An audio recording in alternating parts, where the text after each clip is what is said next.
I think the Achilles heel of our industry is the gap between equipment installation and knowing how to work with it. Yeah. There's still a tendency to not view kitchens as a total production facility. Welcome to another episode of the Culinary 360 podcast. I'm Chef Robert. And I'm Chef Luke. And I am Chef Ryan. Today, I am super excited for our guest, Karen Malody, who is the founder of Culinary Options Consulting. Karen started out as a psychiatric social worker, but then followed her passion of food into the kitchens. And she has worked her way through many different kitchens in many different roles, finally ending up as the development beverage menu director for Starbucks and developing the Frappuccino. So let's hear about this journey from Karen. You know, I know that you've had a pretty interesting culinary career. You've done a lot of things within the huge culinary umbrella. Would you mind telling us a little bit about, how you got into culinary, some of the some of the jobs you've worked and some of the accomplishments you've had within culinary, so that everybody understands how truly BA you are? Well, we'll start with the fact that I used to be a psychiatric social worker, and that has been very helpful in the food service industry. Yeah. 100%. You may need some of those skills today with us. Yes. You might. And I bring that to a lot, my consultancy work. It's really influenced how I feel about my clients and how I approach them. But I would say once I decided psychiatric social work was really not my thing, I decided that I would do what my passion had always been, which was deal with food and essentially reinvent myself. So I started at the cheese shop in Seattle, Washington for $2.10 an hour. Damn, that's good. And mastered my knowledge of cheese and became bored very quickly and started a series of cooking with cheese classes, which amazingly was featured in Bon Appetit magazine in 1978. Wow, that's awesome. Yeah, it's in the archives. It's just amazing. That's awesome.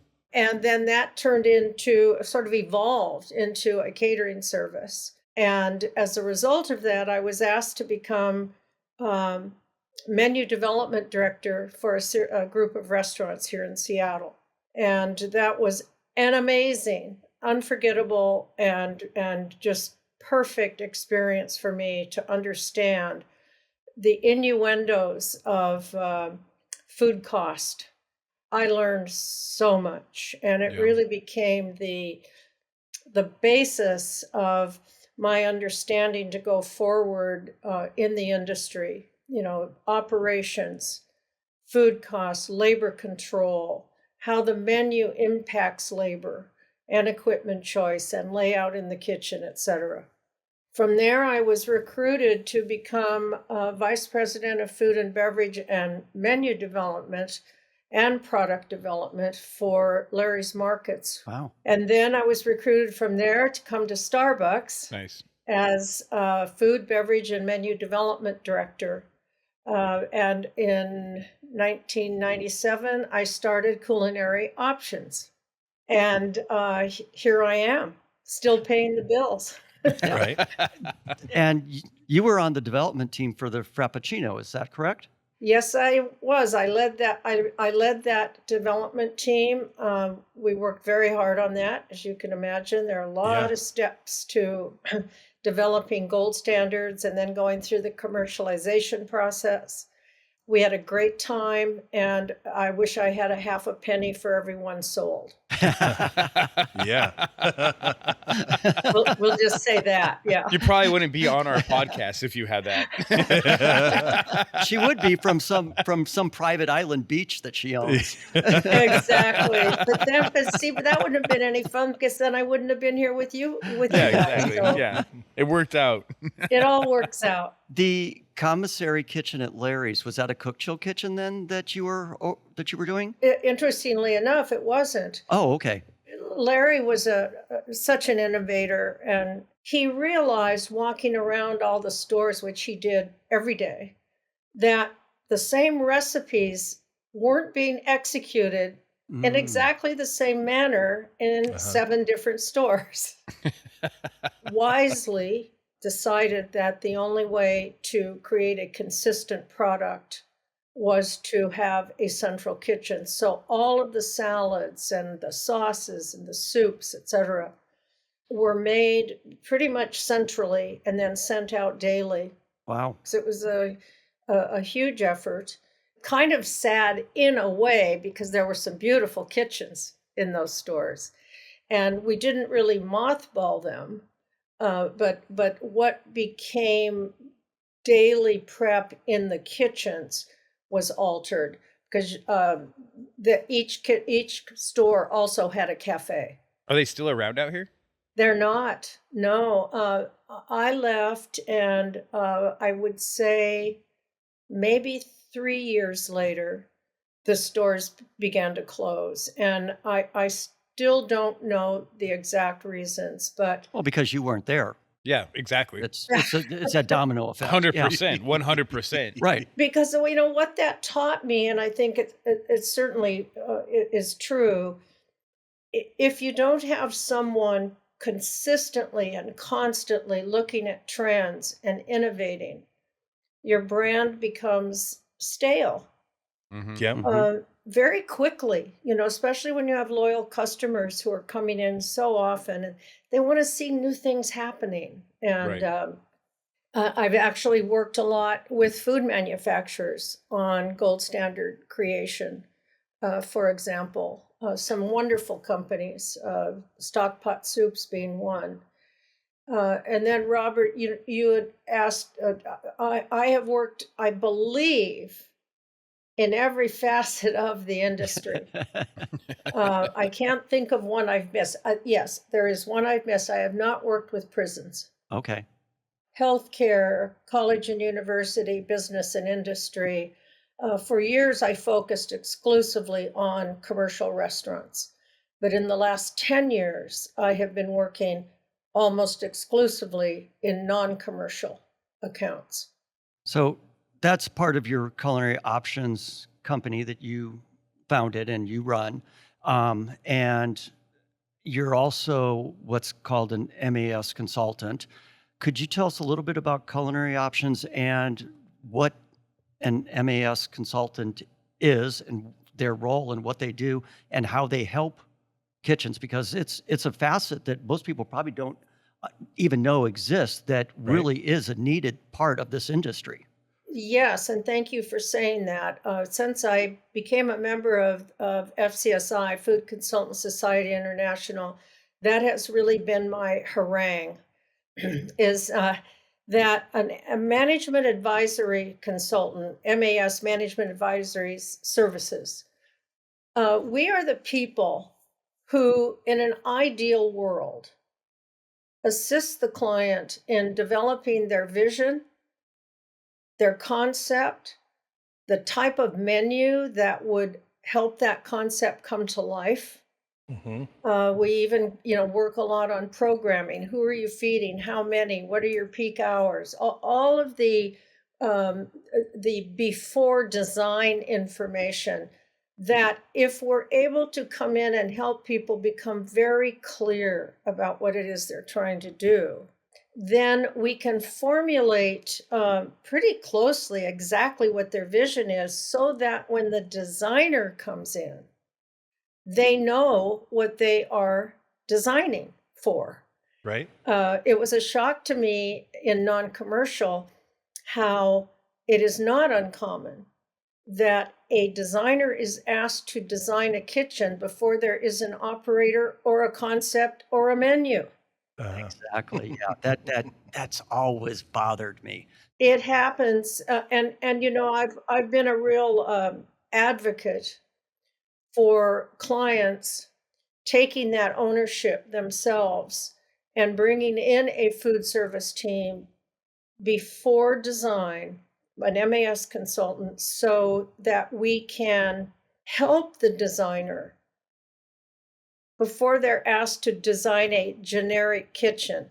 And as Mhm. we all know, in today's world, it may not need a generic kitchen. It may Right. not need a flat grill or a char grill or whatever, but there are some pieces of equipment today that I think are essential in any kitchen. So a typical customer that's coming to you, I mean, are they, somebody that's already started their business and is trying to then evolve it into something, you know, you know, closer to their original vision, or are they just kind of getting started out?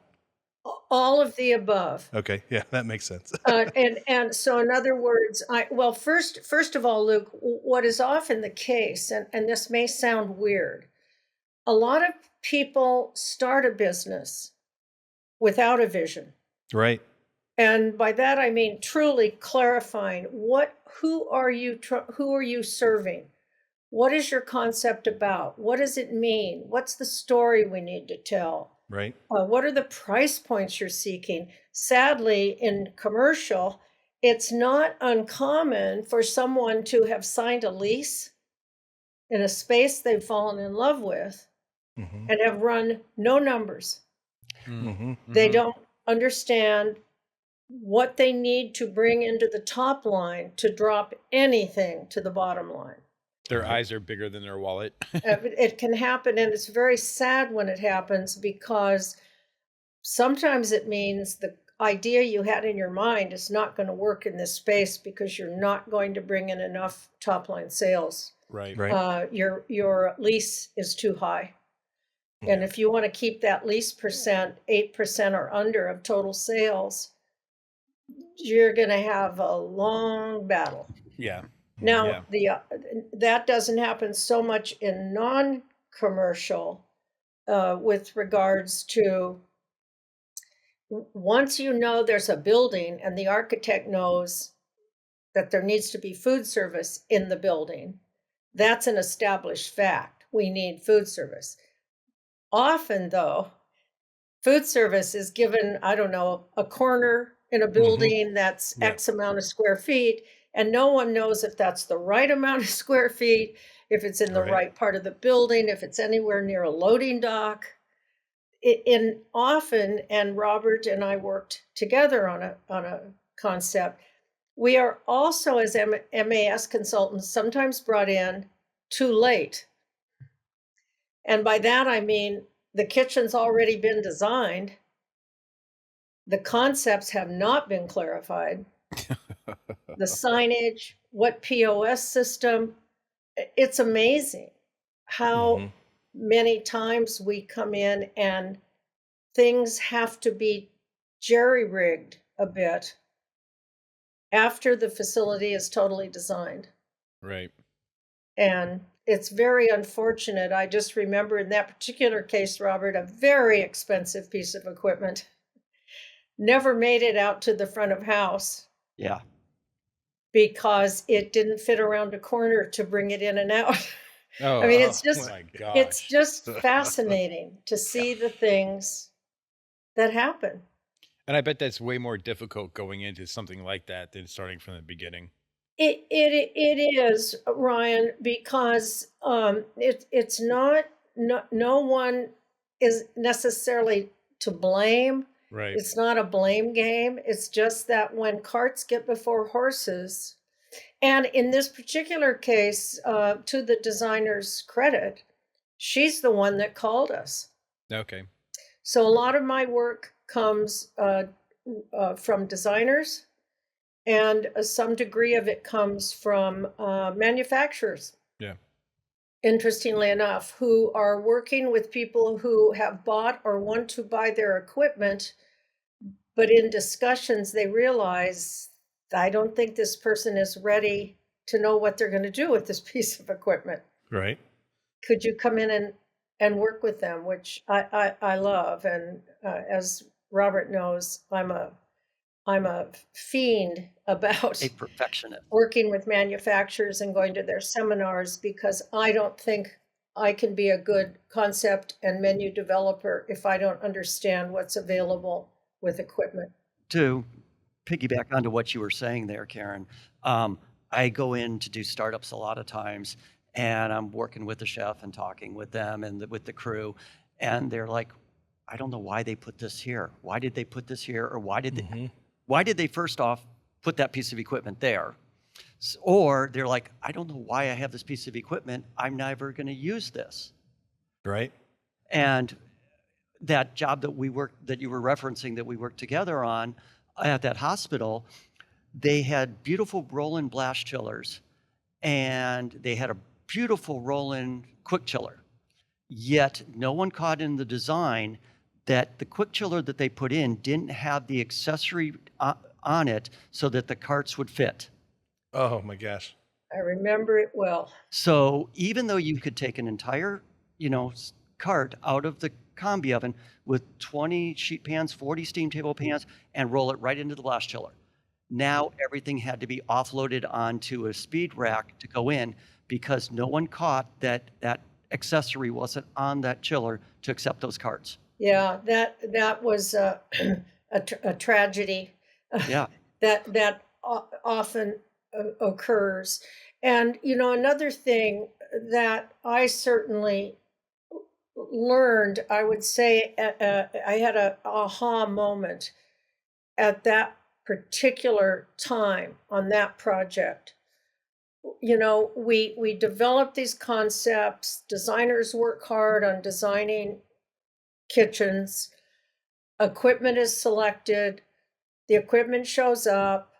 There's all this new equipment that often the operator may or may not understand how to use individually. Now, yes, reps come out, and typically for whatever it is, 2 hours or maybe a little more, and then that's that, and they go away, and the operators are sitting there with this big kitchen, all this new equipment. But the aha was, there's still a tendency to not view kitchens as a total production facility.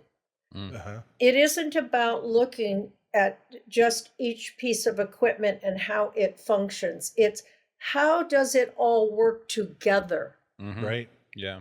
And that still, I think, is, I will pound that drum as long as I'm able, is how do we as an industry truly help the end user understand how the equipment is a package meant to be a smooth sailing, lean manufacturing kind of facility, Yeah.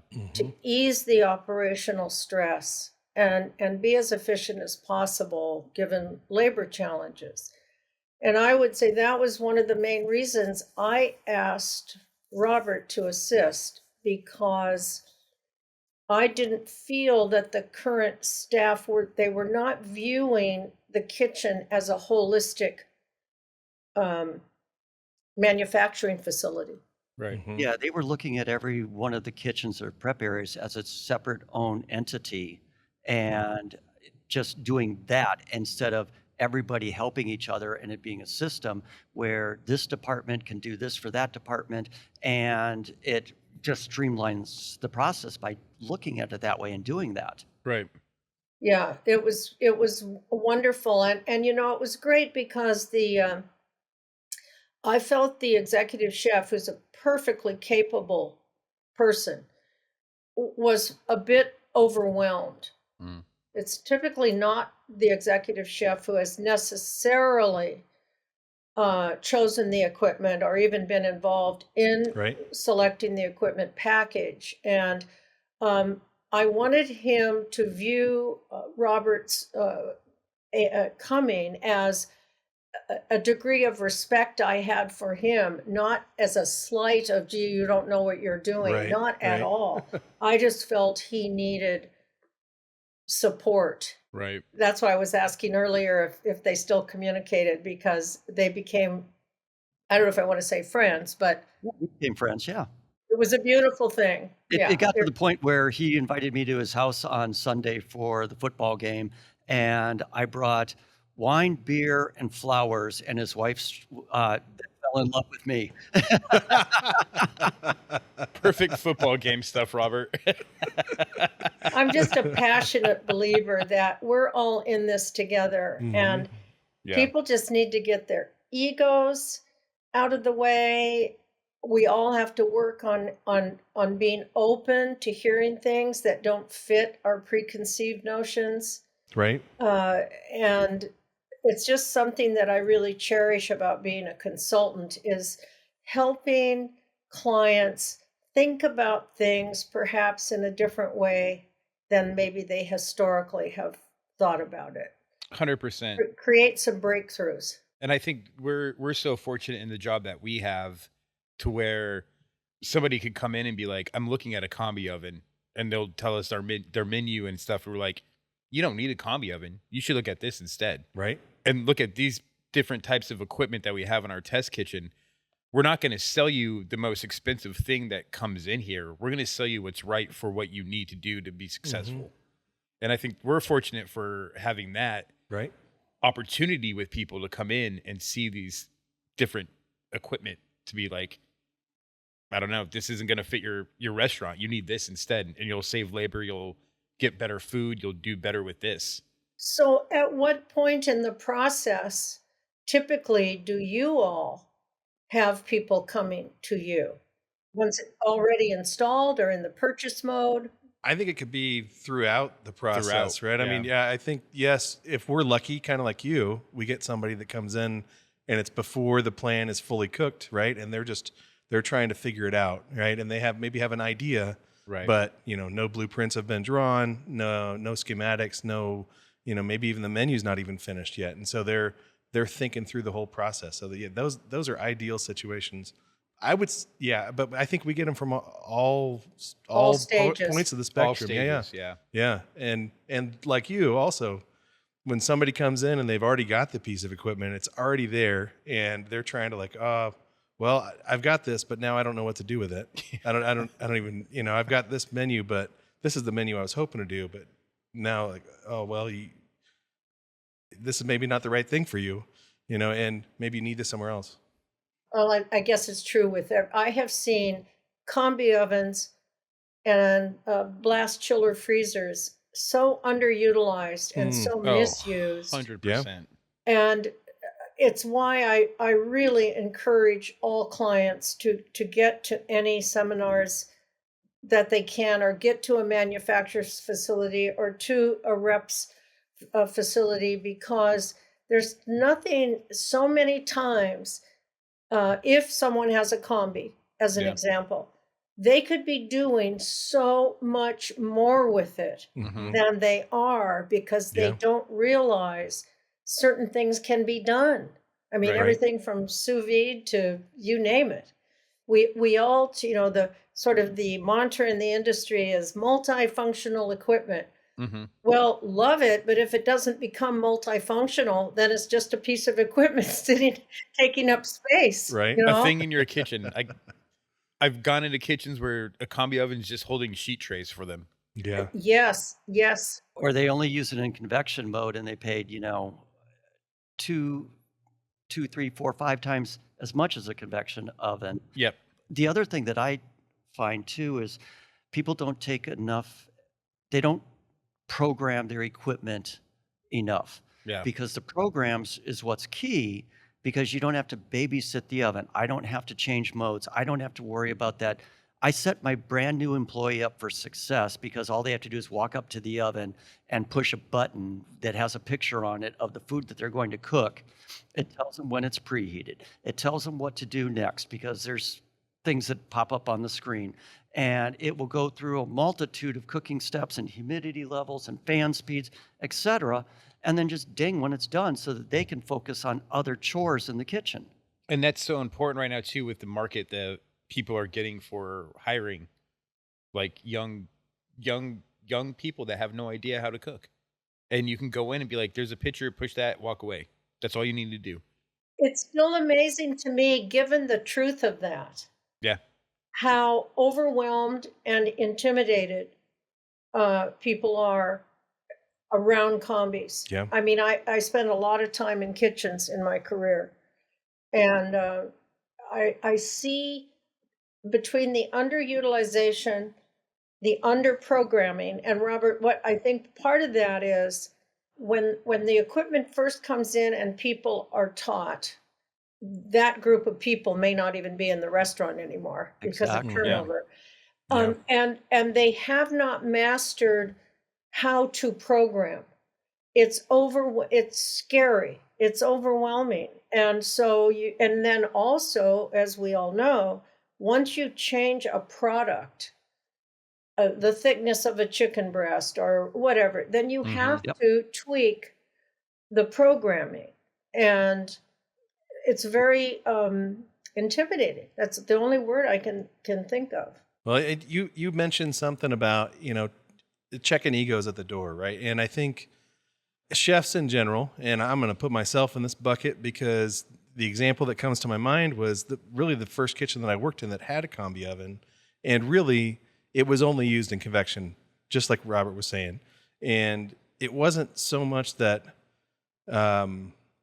we didn't know that it could do these other things. It was a level of fear and a level of ego that didn't allow us to really think that there are other ways to do things other than the way that we knew how to do them, right? And for Right. me, it was fear. I know it was fear because I was afraid of, disappointing somebody or ruining some product by, trying to experiment or anything like that. But had I, had, the foresight into what I know now, oh my gosh, right? Like, I mean, we could have been so much more efficient and better. Humility comes with some degree of experience and age. Right, right. We're all in our younger careers trying to prove ourselves, for lack of a better term, and looking vulnerable in front of others is That's not scary. it's not an easy thing to do. I mean, it really isn't.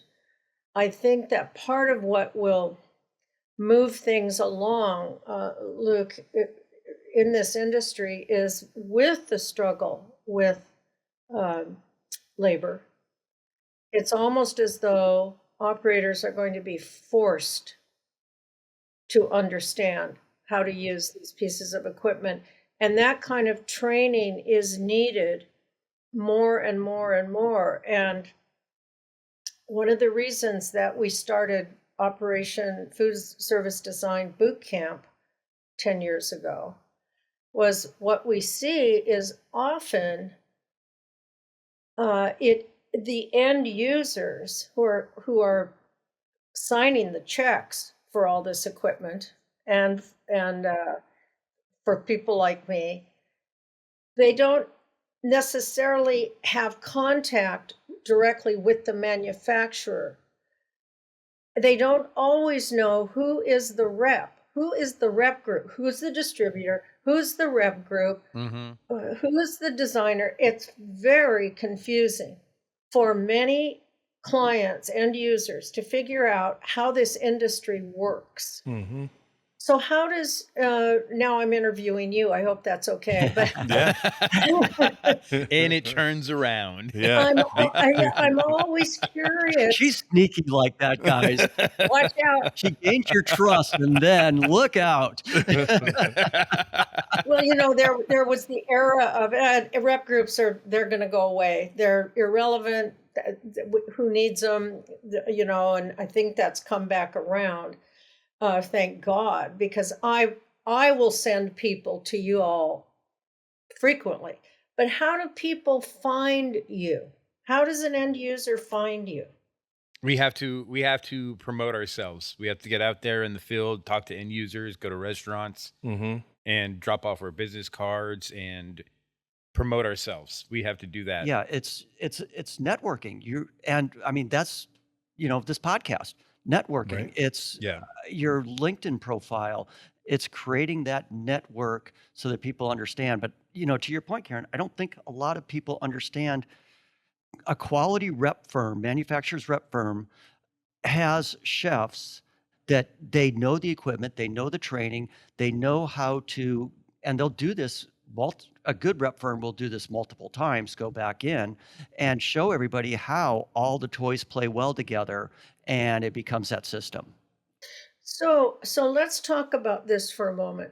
I think a point of confusion a bit for end users and perhaps even for some of us consultants is one, how frequently it's meant for you to go in and out of a facility because it's time consuming, et cetera. And then secondly, does the design consultant need to spec into their original bid a time for you all so that when an end user comes back and says, "Oh, I think we really need Ignite to come out here and really like spend a day, spend 2 days, whatever," that can't come free. How is that negotiated so that it's fair to everyone, and certainly the rep group being one of those people? 100%. And we will go out and do a startup or a training for them. And then we also I'm gonna pull a plug right here, but we also offer a thing called Culinary 360 where we can go out and train people on equipment or help them write a menu or help them do food costs or anything like that. Right. And that comes at an additional cost. But what's really cool about that is we can do it with anything. It doesn't matter if we rep that group or what it is. We can go in and just make your kitchen successful. Mm-hmm. Well, it is so needed. And again, I think Robert has probably gotten sick of me over the years saying, Never. I'm right. I'll be in that boat with you. okay, right, I love it. I think the Achilles heel of our industry is the gap between equipment installation and knowing how to work with it. Yeah. To your question, I don't think there's one answer. And I'll give Ignite a plug and Carl Kistner a plug here. Carl gets it. He brought me on as the director of culinary. Which is a big, big risk. Wow. Yeah. But he also hired, he brought on 3 chefs for his company. He's not mandated to have a kitchen in Phoenix. He has one in Phoenix because he knows that there's a need. But back to your original question is every job's a little bit different. So like if it's a school district, I will give them probably for free, or what we'll do is we will give them a Culinary 360 invoice that shows how much time I would give them above and beyond what would be normal startup. And then I will give it a zero balance because I'm going to give you this, but I'm showing you that this is now worth $6,000 of my time to train them so that there's a value there. Because I know that that district will grow and they will continue to buy equipment. So that's what we do there. Yeah. In the case of this resort that's being built in Glendale right now, it's the largest resort in Arizona. It's outside of California. It's the largest resort in the West. And it has grown and evolved 4 times since it started. The equipment was purchased 4 years ago, to your point. Yeah. No chef, no concept of what the menu is going to be, any of that stuff. And like I said, now it's grown 4 times. It was supposed to open for the Super Bowl that we had here in 22, and it won't even open up until 26. That's how much this thing has evolved. The equipment is all sitting there in boxes, ready to be installed. But what we did is we worked with the design build group that was within the dealership that sold it, and they built into the quote X number of hours for me at a zero balance. And then we built into that another 25 hours billable for additional training on top of that. So this is really important. So at what point in a project does a design consultant or an end user say, I'm going to build into my bid this feature so that after opening and someone is still in shell shock as to what an entire project actually costs, someone isn't going back saying, oh, and by the way, for $10,000 or whatever, I can do this for you. Right.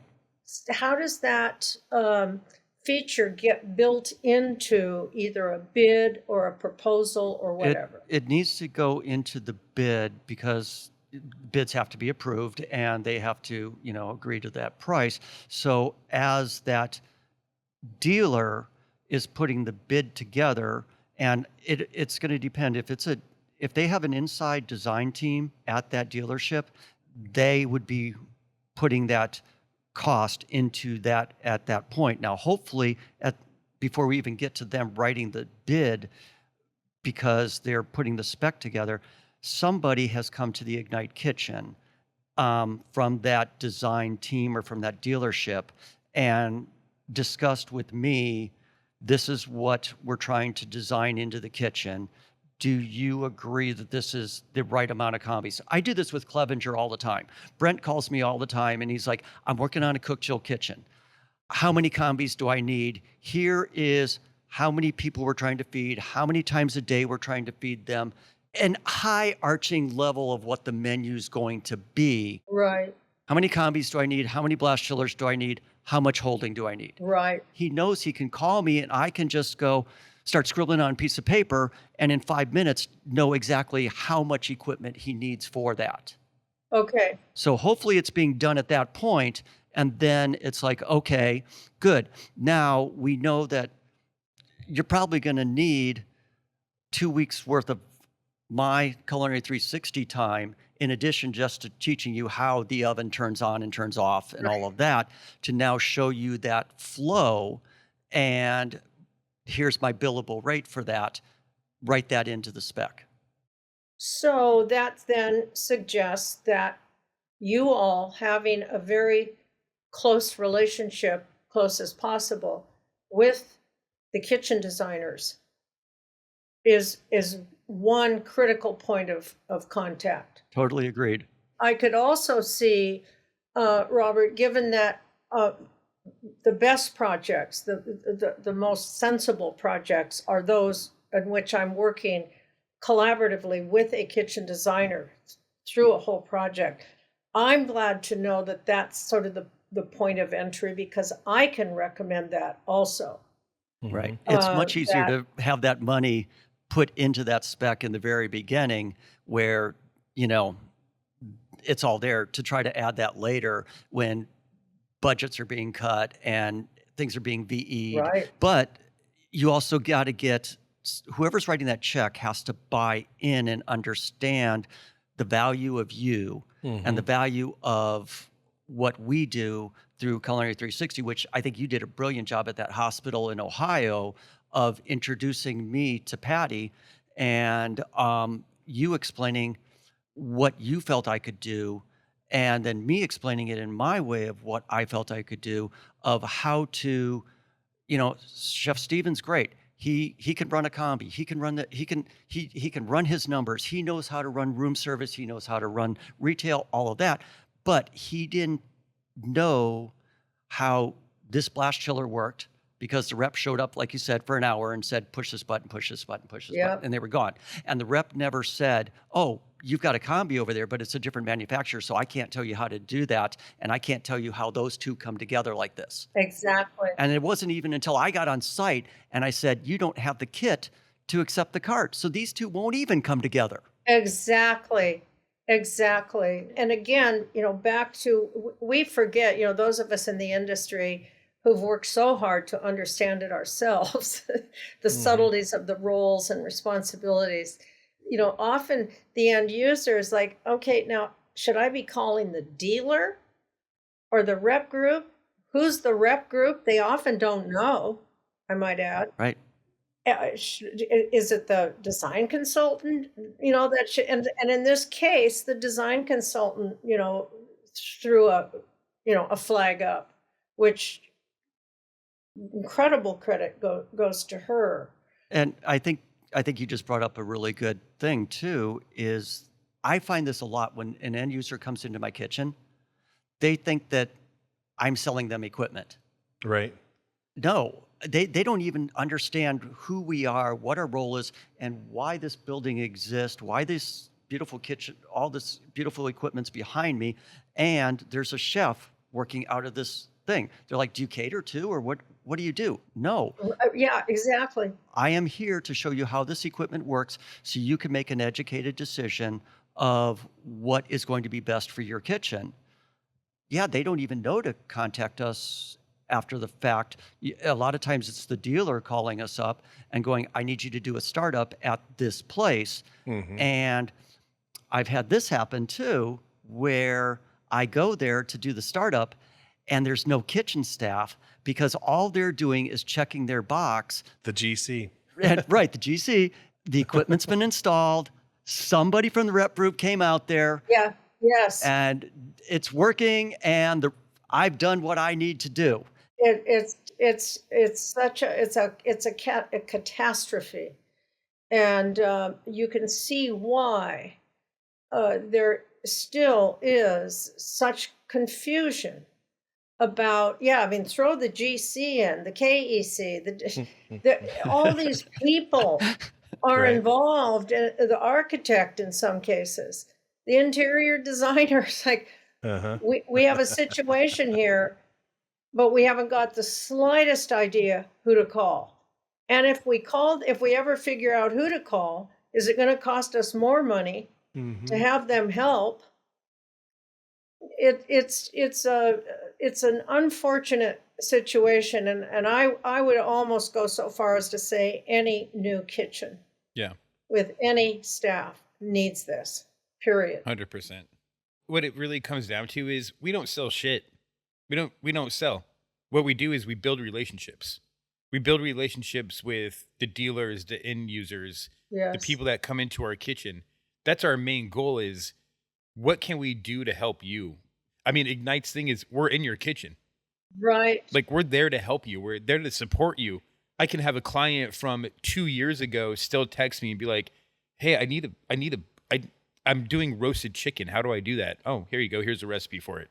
It's great. And I can really see again how your relationships with the kitchen designers is so important. Oh yeah.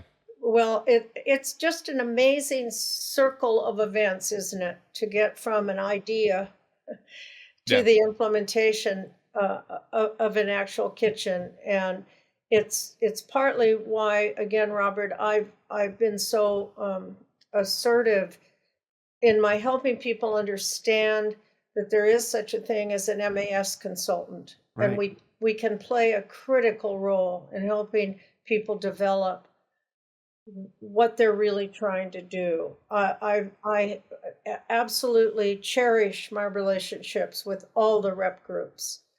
We've got to work together to ultimately help the client, because the end user slash client is all of our end user slash client Yes. client 100%. customer, Yep. and we owe them this. I'm just wondering, how do we get this word out? Or I agree, Robert, and that's something I'm always grappling with, and I have presented a couple of times through the years at MAFSI, and it has been very helpful. And I'm always, on FCSI about this too, Robert. These Yeah. are the topics that right, are so important to put in front of people, and especially MAFSI, especially. I mean, goodness, that's a room full of reps. yeah, And the degree to which we can all be working together to make this industry stronger and better is exactly, and likewise having rep groups on panels at FCSI conferences. right. There probably are some consultants that don't understand uh, even your role and don't understand our role and how we can help them with the whole thing too. So It's yeah. funny, many years ago, I led a panel discussion at an FCSI conference entitled, "What's an MAS consultant?" Now, so this, we're talking 20 years ago. I had another MAS consultant on the panel and 2 manufacturers. And one design consultant said he didn't, I love this, didn't choose to be on the panel because as a design consultant, why would I want to share the pot of gold with you as an MAS consultant? Oh my. He was sort of joking, but not really. Yeah, right? Yeah. Because, when you, the projects that have been most successful, most wonderful and enjoyable in my career have been those where a design group has called me in to be a part of their team. And you put a bid together. I don't even care if my brand shows up on any of the documents. I am there to offer a service. And if I'm a subcontractor under someone else's name, so be it. But it's the right thing to do for the end user, because knowing what I do know about operations and flow and food cost and efficiency, et cetera, I actually can offer a lot of design cues and equipment cues. And Luke, I liked earlier when you said, you're not trying to sell everything to everybody. Maybe someone doesn't need a combi. Hard to imagine, but maybe. I mean, not everybody needs this level or an over designed kitchen. Right. Right. It's not the right thing to do. So, and there's often a misunderstanding the difference between educating and selling. Right. It's easy to avoid that. You're not selling, you're educating. Right. You're just come from that perspective throughout and you're going to be fine. We host tons of events, right? Whether they're, one manufacturer specific, or it's really just like an open house format or whatever it is that we're doing. Anytime I talk to anybody or invite anybody to it, one of the first things I say is, I am not a salesperson. I am not going to give you a pitch or anything like that. I'm not going to, that's just not who I am. Plus my experience in operations, that was one of my least favorite things, was when a salesperson would come in and just talk through and constantly try and say, oh, well, I think you probably need this and you need this. It's you know what, man? I don't think so. It was so and even if I annoying. do, I don't know if I want to talk to you anymore. So Right. Well, and this is unfortunately often, and you all probably see it, that's often how design consultants feel about reps contacting them, is, you can just get battered with calls. And so again, trying to find these ways to, really work together without having to bang people over the head or seem like we're just, nuisances, it is really important. And sometimes that means presentations, Robert, like you're suggesting, and just being able to tell the truth about what we do and why we do it. right. Karen, you're about to get invited to so many events in this kitchen. I love And and also host events here. love that idea. No, I love that idea. And unfortunately, as you all know, probably the consultant community in the Pacific Northwest, which has always been very vibrant and very active, Yes. has really diminished. And Yeah. I'm very sad about that, because between the camaraderie and just the networking, et cetera, I've really missed that. Yeah. So I need to talk more with Brent about what we're going to do about that, for sure. Well, we have a pretty solid consultant community here in the Denver area. Yes, you do. You have some great consultants in the Denver area. Yeah. Robert, how many consultants, I just can't remember offhand, are in the Phoenix area? I'd say 8, 10. Okay. Yeah. And some of them are really specialized. Like Anna only does K-12 from design tech. Yeah. So, Okay. I mean, they're kind of specialized. Redmond does a lot of just high-end restaurants. Mm-hmm. Um, Mm-hmm. so yeah. Yeah, and the solutions for all of the segments of the industry are not always the same, for sure. Although I think that truly the operational issues are very much the same. So the knowledge that each segment can bring to each other is really an opportunity, and one that probably isn't sought often enough. I can really see as a result of this discussion how important it is for particularly design consultants to understand the roles you play. A perfect example, Karen, of everything you're talking about is Luke and Ryan. How, you didn't know this job existed 4 years ago, 3 years ago, right? No idea. No. Well, and yeah, I mean, I knew that there were rep firms, but yeah, I didn't. The idea that there was a chef associated with a rep firm was was foreign to me for sure. I can't tell you the number of chefs I talk with monthly who are looking to not be chefs in operations anymore. Oh gosh. And what are these other opportunities that I might have? And rep groups, when you were going through some of your transitions, Robert, Yeah. also not all. Maybe this is not true, but historically, I don't think all rep groups have had executive chefs. Mm, All correct. Yeah. manufacturers have, Mhm. pretty Yes. much. Right. But and again, that's a point of confusion for end users. If I need help, am I to call the rep or the manufacturer's executive chef to Right. come help me? Well, and it may be different from manufacturer to manufacturer, right? Like some of them will tell you, one way, and then another one will have a totally different path that they want the customer to follow to try and get support and help. Again, I agree with everything that you guys are saying. It could depend upon the customer because if it's a chain, the chain is going to want you to go straight to the manufacturer because it could be a location. Um, it could be somewhere else. It could be another location. Mhm. Plus, most chains deal directly with the factory.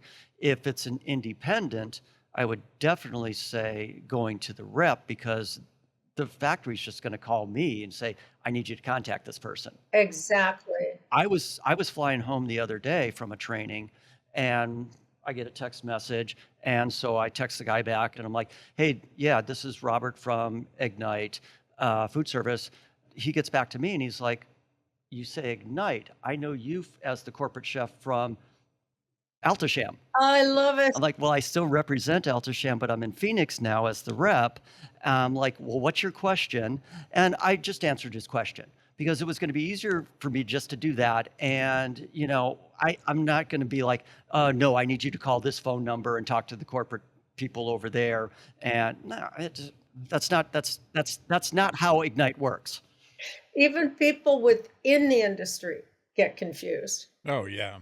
It isn't just the end user by any means, any means. But I do not think at all we have come to an era of great rep groups not being relevant. That is not the case. So I'm on a committee within MAFSI called MChef, and we have developed a chef certification guidelines and program within the MAFSI brand. It's a way to show the customers in the factory the importance that a rep firm puts on the chef because now you've got a person that isn't just like they cooked in the college kitchen when they went to college, and oh hey, this is my chef. Yeah, that's who it is. No, there's now standards of what a level 1, level 2, level 3 starred rep chef is, and you can promote that and take that back to the customers, to the dealers, to the factories, saying, this is the importance that we put upon our culinary team within our rep firm, that I've got all of my chefs are certified. Some are level 1, some are 2, some are 3, whatever it is. Right. And showing that yeah, they're now we're giving some standards to the rep chef profession, where before anybody could be a rep chef. It's funny in my career, having developed so many recipes for so many people over the years, what still amazes me are the number of people who want help, need help, struggling with food costs, etc. And I come in and need to, analyze their recipes and see what food costing their mechanism they're using, and discover in many cases there aren't any recipes. Yeah. They've never been documented, not really, with proper yields. Right. And you cannot run a profitable business. And I know there are many who say, oh, come on, Karen, we're creative people. God love creativity. I adore it. I've had to learn to be very right and left brain, Mm-hmm. because I know that this industry, it's a challenge to eke out a net profit. Hmm. And I've had people say, oh, Karen, that sounds so corporate. Well, yeah, and that's why some corporations are still in business. It's also Right. why probably a lot aren't. Welcome to life. But it's not fun work. I've rarely met a chef who wants to do it. Right. It's time consuming. It's arduous. Hmm. Not particularly fun. And that's why I think it's so important to, if possible, to have somebody on staff who can help out. Hmm. Most of us who cook in the kitchens, we got into the kitchen because we just wanted to be creative. Mhm. And I knew early on that I did not want to own my own restaurant because I didn't have that business side in my head. And I knew how to do the numbers, and I would work as chef de cuisine and do the numbers for my boss and the ownership and all of that stuff. But yeah, it was, I didn't, I, yeah, I didn't want to run the business. I didn't want to own the business. Why don't you open your own restaurant? What? Watch it fail in a week? No, Yeah, I'm good. yeah. It's I think it's an incredibly misunderstood um, uh, profession, Mm-hmm. and the degree to which having a restaurant can, I'm not going to say ruin your life, however I have seen that happen, Mm-hmm. takes Can, yeah. over your life. The Yeah. commitment that you have to have. I have on occasion throughout my career felt some of my best work was helping people understand why they shouldn't. Yeah.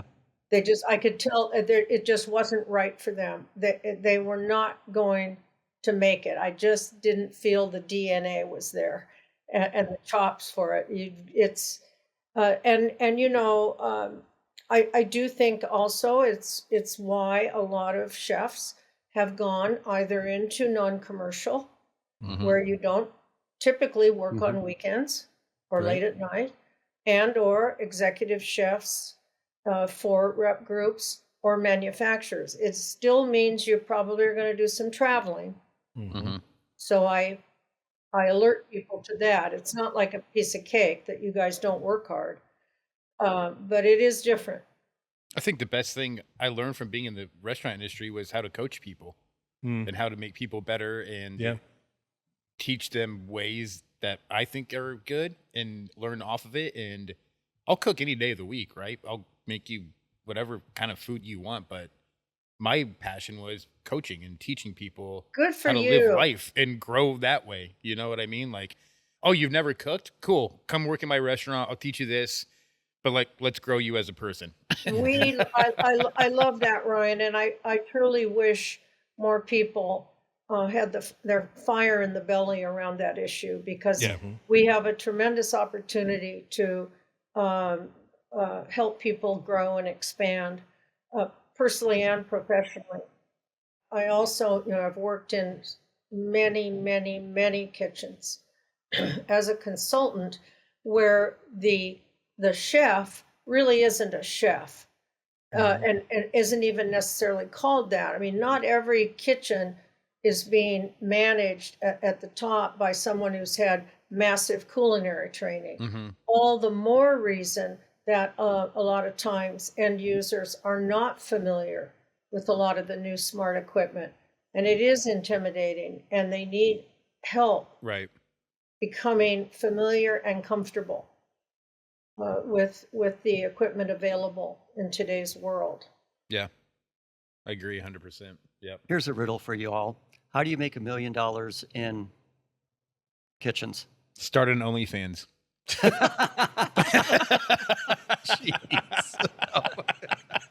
Well, that's even better than my answer. I love it. I love it.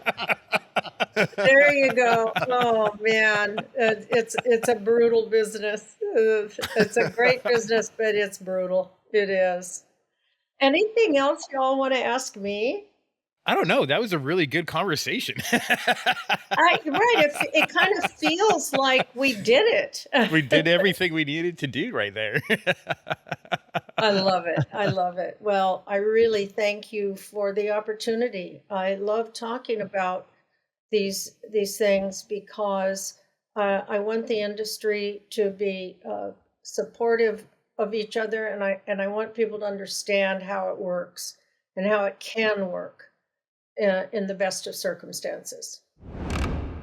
Karen was incredible. Like hearing her story, hearing all the different places she's been, all the different things she does, and how passionate she is about really, I want to say, the success of the end user and the customers, right? And I don't know how, you really get that message out to people, and I know, like, from our end of it, we're trying to get that message out, like what we do and why we do what we do, and how there are things that we do that can make people successful, and that, we are not the salespeople, right? Like, we are here really just to try and, help them work through issues and set them up for success. So I thought that was really fascinating. But then I kept finding myself, so my background in product development and menu development, I kept finding myself like, oh, I want to pick her brain about, doing development here or different types of recipe development and product development that she's done. So I feel like I'm going to have some follow-up questions for her at some point, and maybe a round 2 of this podcast. 100%. Yeah, exactly. That's what I was about to say. Write down your questions and we do a second podcast with her. I mean, that was a conversation that was going to be everlasting. So smart, so brilliant, great knowledge. What a great podcast that was, honestly. Right. Like, wow. Right. Like, that was fun and engaging, and that was phenomenal. She's got so much knowledge and she's so willing to share that knowledge to the industry. And it's really about the passion of that kitchen running smooth. And that's why she's so great as an MAS consultant, being able to come in and just go full circle and take that kitchen from 0 to 1,000 and have it functioning perfectly on day one. I feel really bad for her that she lives in Seattle, because I'm going to be stalking her quite a bit to get in the kitchen. And pretty much this is going to be her new home. Well, you'd be silly not to. I mean, she is, I don't know, she's the type of person, it seems like, that you really just, you want to promote because of how much she cares about the process and, right, making people successful. Yeah. Especially the end user, right? And then setting them up the right way. So yeah. Do it, Ryan. Go get it, man. I mean, she's just like us. Like, we want to build that relationship. We don't want to sell you something. We want to build a relationship and grow and grow and grow and grow. Yeah. Do I need a spin? Oh, absolutely. Why is it always me? If you really don't want to do it, I'll do it.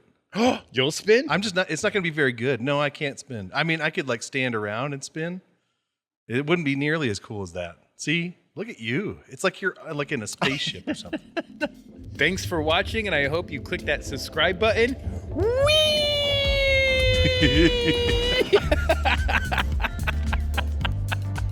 End scene. And Luke, why don't you do one so Bryce has an option of doing which one he wants to Robert. take.